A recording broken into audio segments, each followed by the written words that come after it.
Sabi ng Rasulullah sallallahu alaihi wasallam, kapag tumapak, napunta sa inyong kinakain, inaiahadikum, sa inyong plato, sa inyong baso, sa inyong kainan, kapag dumapo siya, ang sabi ng Rasulullah sallallahu alaihi wasallam na sumaknakaon.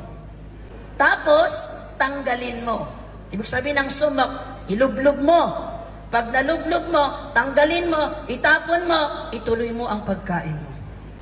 Yung mga walang iman, walang alam sa Islam, subhanallah, nakakadiri, pwede naman akong kumuha ng bago.